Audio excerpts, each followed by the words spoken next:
it leads you to try this, try that. You need some level of confidence to be able to speak. You hear some people say they talk better when they are on 2 bottles of so.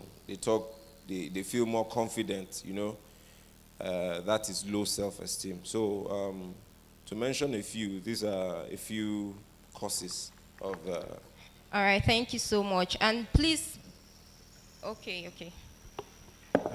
I want to add 2 that I think are also a problem. First is peer pressure. Okay. We're in this age where everyone wants to trend, everyone Yes. wants to do. So you see boys taking ice, you see ladies putting on a certain type of apparel just for, I don't know the word to use, but to get there. So peer pressure is one. Another problem that has possessed society is family. It's family, to put it lightly. I was listening to a song and it was talking about babies having babies. You get the impression, right? So children that need to be supervised have become adults on their own. So I find it awkward that, a child has her own room at 12 and the parent has to knock before coming into that room. So when that child starts to veer off the express, it's difficult to say. And some of these causes some of these actions have led to kids getting addicted to substance or behaviors. Yeah. All right, thank you so much for that. Please, as this discussion is going on, in case you have any question or anything you're not clear about, please, you can just write it on a piece of paper and give it to the ushers. They'll pass it down to us. Thank you. All right, thank you very much. And before we go on to the next question, I'm noticing that some of us are not writing, especially the guys. I don't know. What's going on? Oh, I see. Okay, all right. It's important because we're here we're here for 2 things, the spiritual aspect and the physical aspect. So it's important that you go home physically empowered and spiritually empowered. Please, let's get a jot and jot things down. So secondly, what are the effects of addiction? Effects of addiction. Yes, please go ahead.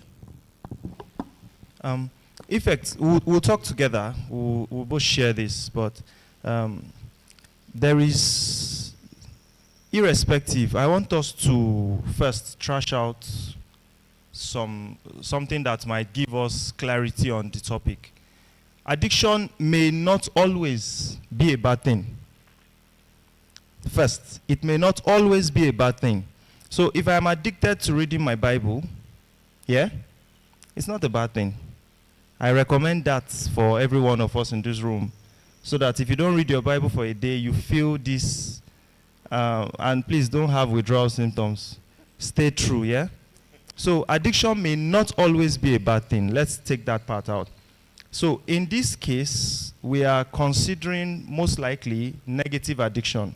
So one of the effects of negative addiction is the word negative, is that it has no positive impact on your body, your spirit, your soul, and everything that comes in contact with, that has to do with your DNA. So first, there is the decline, deterioration of your own body. I'll give an example. When you are addicted to substance, presumably ice. Please, if you know ice, raise your hand up. You see, so it's not ice block. Wait. Look, listen. The best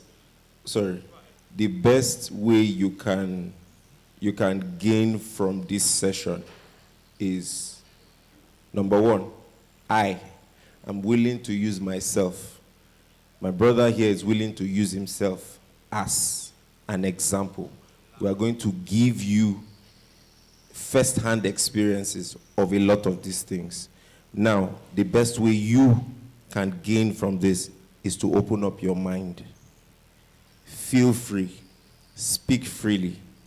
I believe from this, it is very possible if you are addicted to anything, your deliverance can start from here. Amen. It is what you know, the knowledge you have that will help you to be free of a lot of these things. So please, feel free. I believe maybe by the time I share some of my experiences, my brother also shares his, you will know we are actually down to earth and you will probably open up. So please, like he asked, who knows ice? Is there anybody that knows ice here? Please raise your hand if you know ice. I'm not talking of ice block. It's not ice block. Hadassah, you know ice. Okay. Let's try another name. Who knows crystal meth? Who has heard of crystal meth? The hands have reduced. This guy is who knows? Who are born again? Who knows Nkurumiri? You know that one, ba? Nkurumiri. Who knows Kolos? Have you seen Kolos? You have seen Kolos? Or you've seen people reacting on Kolos? That's two things. That's two things. So, if you do stuff like that, there is definitely no way you will not damage your brain. And some of the things that there is no coming back from is brain damage. There is no coming back from brain damage. Yes. So, as terrible as addiction can be, in 2012, I had a friend who had dual kidney failure. The two kidneys had died as a result of taking a substance called codeine. They call it cocoa. They say slow. It was slow that killed his two kidneys. So I was one of those that was tasked with driving him to the hospital for that thing, dialysis. Now, here's the crazy part. I drive him to the hospital for dialysis. When he goes up to the doctor, I drive and go and smoke weed. I say, I'll die and I die. And I in turn reach, my own never reach. So when I drive him, come back, I'll take him home. Then the doctors already told us, he's not going to make it. So we'll just be encouraging him. So he buys new clothes, buy new shoes, so that once he leaves the hospital, we can get back to how we used to be. So, yet, you can see how terrible addiction is. I was staring a brother's death in the face. Yet, it was not a check for me that, guy, change your own life. So, when we go, I'll take the substance and encourage him. So, first, one of the causes is it deteriorates your body. It kills you. Secondly, is it takes away your whole self-esteem as an individual. You can never present yourself without being, in layman terms, high. In fact, it was so terrible that there was a time I was traveling to Kaduna for a wedding. I was driving with a few colleagues. I had to park on the express, then took out one substance they call SK. Then I told them, I'm coming, I want to ease myself. Then I stepped into a nearby bush, then I rolled. So while I was dragging now, somebody among us like, where's our driver? Let's go and check. Maybe a wild animal has devoured him in the forest. Then he saw me like, guy. I say, if you talk, all of us go crash. But if you stay quiet, and painfully so, I felt I drove better while I was on the substance. You see? So we could have easily died. I saw an accident scene in the city center. The boy crashed and the boy died. And there was a pack of Rofinol, Rochi. So he was throwing it in his mouth like granules while he was driving. So there were 2 tablets left. Definitely that thing killed him. So by these examples, you can see some of the effects. Your life will go for it. Your humanity, your self-esteem will go for it. Without these things, you can't function. And with them, you can't function right as well. So I'll ask him to add to this, and we move. Okay, so it looks like most of us are free of substance abuse. or let's just put it that way. Now, yeah, we're going to get down to types of addiction, but since we are talking about causes, there's a kind of addiction that its own cause, it's quite different, and most of us are actually onto this. It's called brain rot. Brain rot, in its actual sense, literally, it is actually brain rot. You get this from cheap dopamine. You get cheap dopamine from, your brain likes cheap dopamine. In what sense? When you get to talk about your dreams to somebody, your brain is feeding on a certain chemical, in your, a certain enzyme in your brain. It's called dopamine. Now, it's a hormone, sorry. Now, when you are watching on your phone, you're scrolling through Instagram, you're scrolling through WhatsApp status, TikTok, Snapchat, your brain is feeding on a certain thing called dopamine. Now, over time, your brain, the more dopamine you get from scrolling, from your reels, from TikTok, from Facebook, from X, from Instagram, the less your brain reacts to dopamine. So you keep looking for more. You find out that on your phone, you could spend 2 hours scrolling, and you're still not satisfied.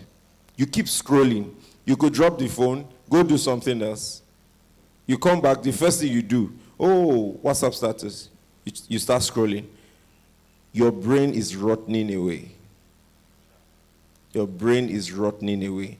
Now, we're still talking about effects, right? Good. Now, the effects of such is that you find out that at work, at school, you find it difficult to concentrate. Your brain checks out every 10 seconds. You look at something, reading. Reading at some point becomes boring for you. Your brain is rotting. At some point, normal day life is too slow for you. Your brain is rotting because your brain is looking for action. It's looking for something new. So it keeps checking out. You want to read, you want to study, you find it difficult to concentrate. It's your phone. Your brain is rotting gradually. And then also, you notice that you forget things easily. Your brain is rotting. You're on your phone. Any little thing, in fact, you're in the restroom, you're on your phone. Once you pick up your phone, the first thing, without you thinking, observe this, try and observe this. Sometimes, without actually thinking of it, your mind is somewhere else. You pick up your phone. The first thing you are going to is WhatsApp. The first thing you are going to is Instagram. The first thing you are going to is Facebook. And by default, you started scrolling. My friends, your brain is rotting. And it does not get better.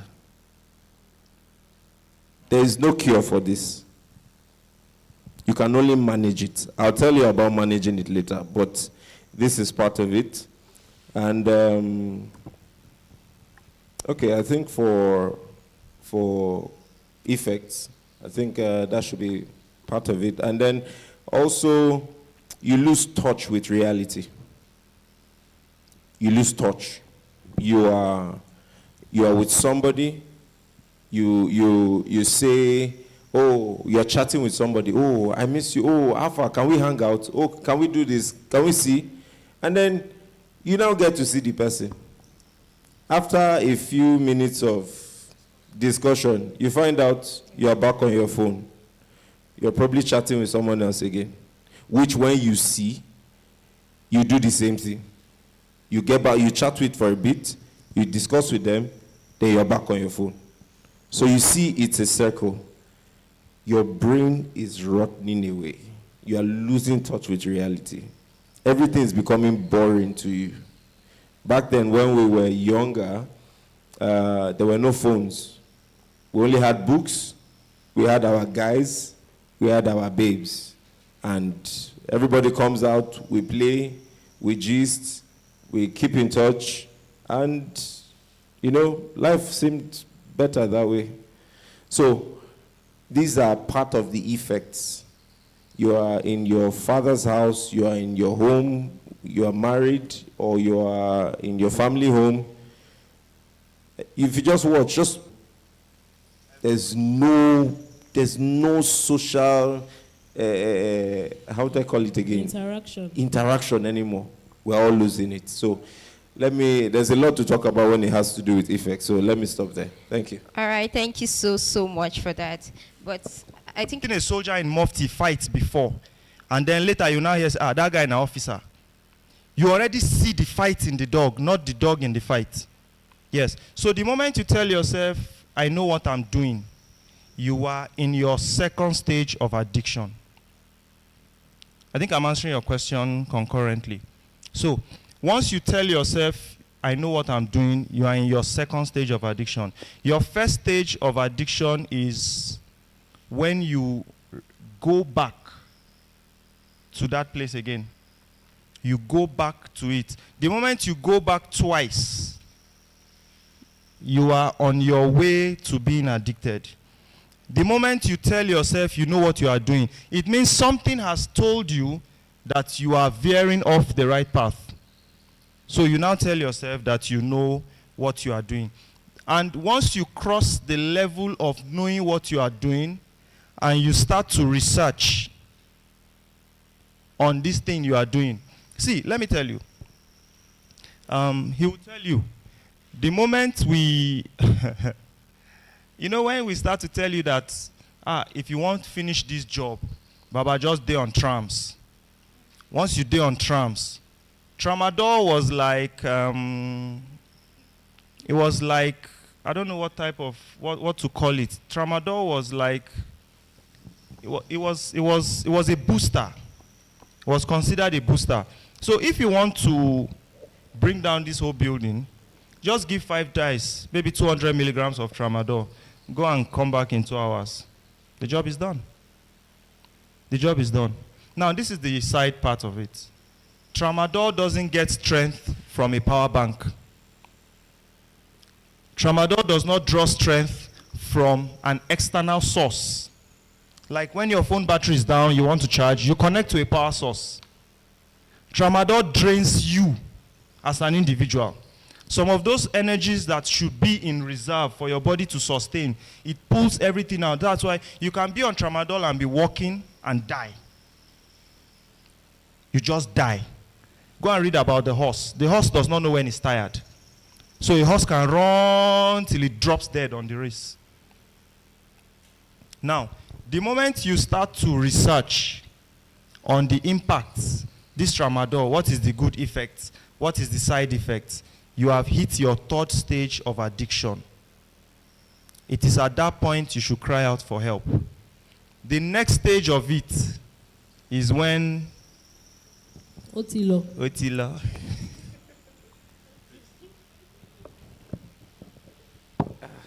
Stages. Okay, so I'm going to be speaking not from textbook now. Experience. Now, the moment you feel that there is, I hope you know that you can be addicted to sugar.